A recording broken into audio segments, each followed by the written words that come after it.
শ্ৰমিক শ্ৰমজীবী আৰ কৃষিজীবী মানুহৰ জীৱনলৈ সংকট নমাই আনিছে।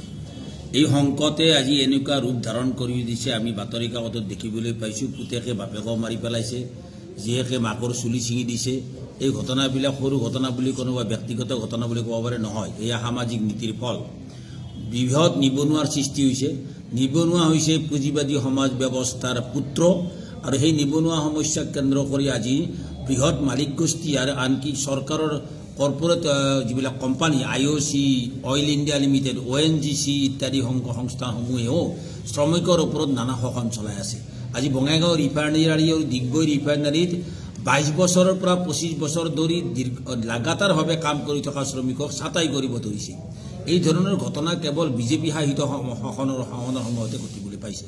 12 লক্ষ অসমৰ চাহ বনুৱাই 250 টকা মাত্ৰ দিন হাজিৰাত কাম কৰি আছে। এই অসমত 2,71,000 আঁচনিভুক্ত কৰ্মচাৰী মাত্ৰ 100 টকাৰ পৰা 150 টকা দিন হাজিৰা ভিত্তিত নহয়, দিন হাজিৰা বুলি ক'ব লাগিব, 6,500 টকা বা 3,000 টকা পায়, তেনেকুৱা কাম কৰি আছে। অসমৰ আজি 17 লাখতকৈ অধিক ঠিকা শ্ৰমিক আছে।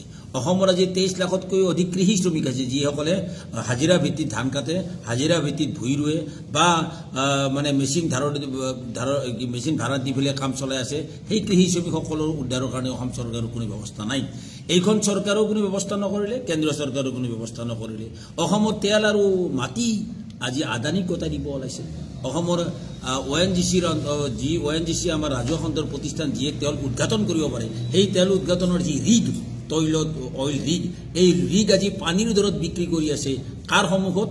মাননীয় হিমন্ত বিশ্ব শৰ্মা ডাঙৰীয়াৰ নাকৰ আগত, সৰ্বানন্দ সোণোৱাল ডাঙৰীয়াৰ নাকৰ আগত তেওঁলোকৰ সন্মুখত আজি বিক্ৰী কৰি আছে। এই ধৰণে অসমৰ মাটি, অসমৰ তেল যদি এইৰকম আম্বানী আদানীৰ ওচৰত বিক্ৰী হৈ যায়, অসমৰ মানুহ থাকিব ক'ত? অসমৰ অস্তিত্ব ক'ত থাকিব? অসমৰ বিকাশ ক'ত হ'ব? এই বিকাশৰ শ্লোগান এটা ভণ্ড শ্লোগান। বিকাশ কেতিয়াও হ'ব নোৱাৰে অসমৰ শ্ৰমিক আৰু কৃষকক বাদ দি। শ্ৰমজীৱী আৰু কৃষিজীৱী মানুহৰ যদি বিকাশ সাধন নহয়, তেতিয়াহ'লে অসমৰ বিকাশ অসম্ভৱ। অসমৰ মাটি, অসমৰ পানী, অসমৰ প্ৰাকৃতিক সম্পদ, অসমৰ খনিজ সম্পদ ৰক্ষা কৰি থাকিব লগা হ'লে মানুহ হৈছে শ্ৰমিক আৰু কৃষক। আৰু এই শ্ৰমিক আৰু কৃষকৰ ওপৰতে ৰাম টাউন সদায় আছে বিজেপি চৰকাৰে। আৰু সেইকাৰণে এই বঞ্চনাৰ যন্ত্ৰণা সহ্য কৰিব নোৱাৰি আজি শ্ৰমিক আৰু কৃষক ৰাজপথলৈ ওলাই আহিছে। সমগ্ৰ দেশজুৰি ওলাব 26 তাৰিখে, গুৱাহাটীতো ওলাব। মেঘদূত ভৱনৰ সন্মুখৰ পৰা আমি ৰাজভৱনলৈকে যাত্ৰা কৰাৰ পৰিকল্পনা লৈছোঁ। শান্তিপূৰ্ণভাৱে প্ৰশাসনক আমি অনুৰোধ জনাম, আৰক্ষী প্ৰশাসনক কম যাতে আমাক শান্তিপূৰ্ণভাৱে গতি কৰাৰ কাৰণে সুবিধা কৰে।